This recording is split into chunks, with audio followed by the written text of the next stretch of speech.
শিৱ বাবা, যাক আমি মহাদেৱ, ভোলানাথ, শংকৰাদি নামেৰে জানো, তেওঁৰ বিষয়ে আমাৰ সকলোৰে মনত এটা প্ৰশ্নৰ উদয় হয় যে শিৱ বাবা কোন হয় বা তেওঁৰ পিতৃ মাতৃনো কোন আছিল। তেওঁ কিবা নহয় কিবা ৰূপততো জন্ম বা প্ৰকট হৈছে, তেতিয়াহে তেওঁ বিবাহ কৰিব পাৰিছে, বহুকেইটা অসুৰক বৰদান দিব পাৰিছে। তেনেহ'লে ব'লক আমাৰ আজিৰ এই বিশেষ ভিডিঅ'টিত তেওঁৰ জন্মৰ সৈতে জড়িত কিছুমান ৰহস্যৰ বিষয়ে জনাব খুজিছোঁ। নমস্কাৰ বন্ধু বান্ধৱীসকল, স্বাগতম জনাইছোঁ আমাৰ ইউটিউব চেনেল জ্ঞান সাগৰলৈ। মহাদেৱ, যাৰ কোনো আকাৰ নাই, নিৰাকাৰ, জন্ম নাই, অন্ত নাই, সেয়েহে অনাদি অনন্ত মহাদেৱ। বেদ আৰু পুৰাণত মহাদেৱক সংহাৰকৰ নাম দিয়া হৈছে। সকলো শিৱ ভক্তই শিৱ বাবাৰ জন্ম ক'ত আৰু কেনেদৰে হৈছিল সেই বিষয়ে জানিব বিচাৰে আৰু লগতে তেওঁৰ পিতৃ মাতৃনো কোন আছিল সেই বিষয়েও জানিব বিচাৰে। হিন্দু ধৰ্মত 18খন পুৰাণ আছে। সকলোতে হিন্দু দেৱ দেৱীৰ বিষয়ে আছে, কিন্তু মহাদেৱৰ জন্মৰ বিষয়ে স্পষ্টকৈ নাই। বিষ্ণু পুৰাণেই এনেকুৱা এখন গ্ৰন্থ য'ত মহাদেৱৰ বাল্য ৰূপৰ বিষয়ে বৰ্ণনা আছে। বেলেগ বেলেগ পুৰাণ আৰু বেলেগ বেলেগ গ্ৰন্থত শিৱ বাবাৰ জন্মৰ বিষয়ে বেলেগ বেলেগ ধৰণৰ কথা প্ৰচলিত আছে। শিৱ পুৰাণ অনুসৰি শিৱক স্বয়ংভূ বুলি কোৱা হৈছে, কাৰণ তেওঁৰ উৎপত্তি নিজেই হৈছে। সেয়েহে শিৱ বাবা জন্ম আৰু মৃত্যু এই সকলোবোৰৰ ওপৰত।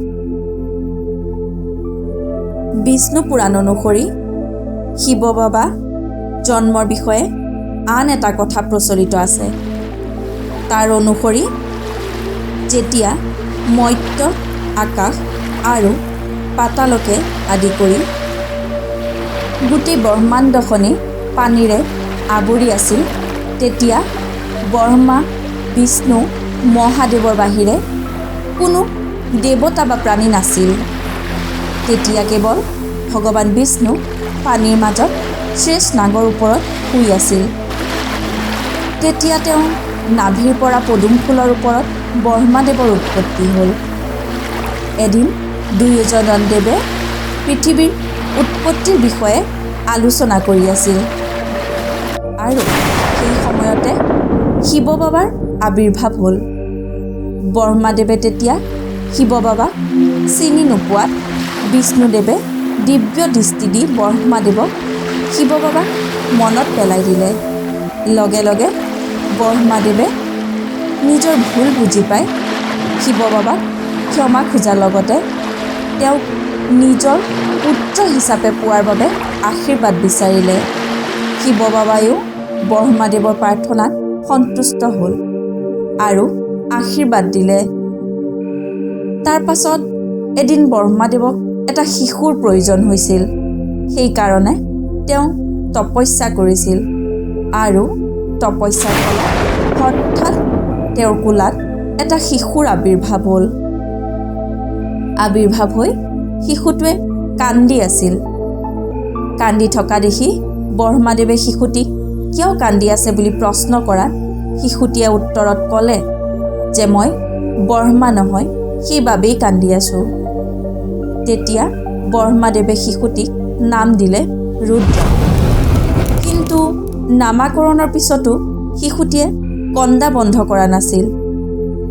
তেতিয়া ব্ৰহ্মাদেৱে আন এটা নাম দিলে, কিন্তু তেতিয়াও শিশুটিৰ সেই নামটো পচন্দ হোৱা নাছিল আৰু এনেকৈ শিৱৰূপী শিশুটিক কন্দা বন্ধ কৰোৱাৰ বাবে ব্ৰহ্মাদেৱে তেওঁক 8টা নাম দিলে।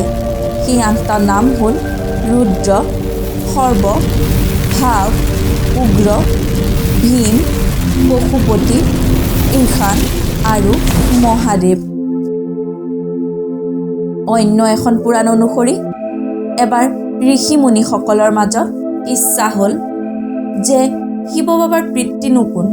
এই প্ৰশ্ন তেওঁলোকে শিৱ বাবাকে কৰিলে যে মহাদেৱ, আপুনিয়ে সকলোৰে জন্মদাতা, কিন্তু আপোনাৰ জন্মদাতা কোন হয়? আপোনাৰ পিতৃ মাতৃৰ নাম কি?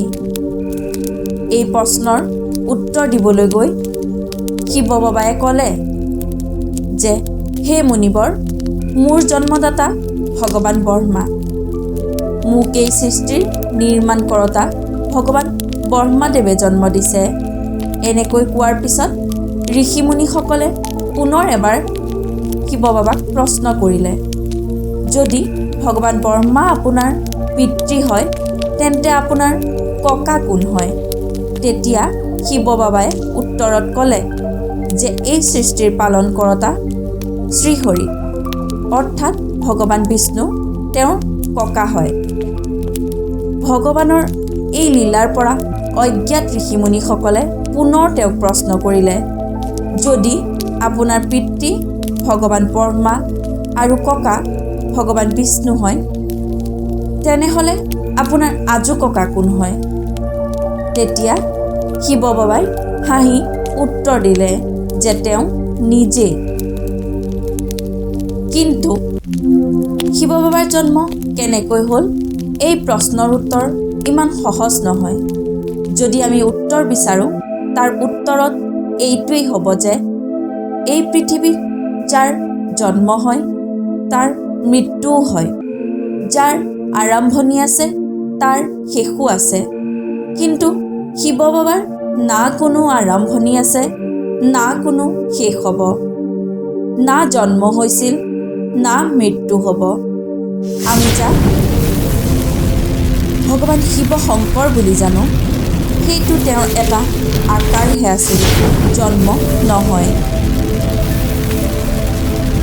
শিৱ বাবা এই পৃথিৱীৰ আৰম্ভণিটো আছিল আৰু শেষতো থাকিব। শিৱ বাবা জন্ম আৰু মৃত্যু এই সকলোবোৰৰ ওপৰত। ভিডিঅ'টো চাই বাৰু আপোনাৰ কেনে লাগিল কমেণ্ট কৰি জনাব, আৰু ভিডিঅ'টো চাই ভাল লাগিলে লাইক কৰিব আৰু সকলোৰে মাজত শ্বেয়াৰ কৰিব। এনেধৰণৰ ভিডিঅ'সমূহৰ ন'টিফিকেশ্যন পাবৰ বাবে আমাৰ চেনেলটো ছাবস্ক্ৰাইব কৰি কাষত থকা বেল আইকনটো টিপিবলৈ নাপাহৰিব। তেন্তে আজিলৈ ইমানেই। পুনৰ লগ পাম আমাৰ অন্য এটা ভিডিঅ'ৰ সৈতে। ধন্যবাদ।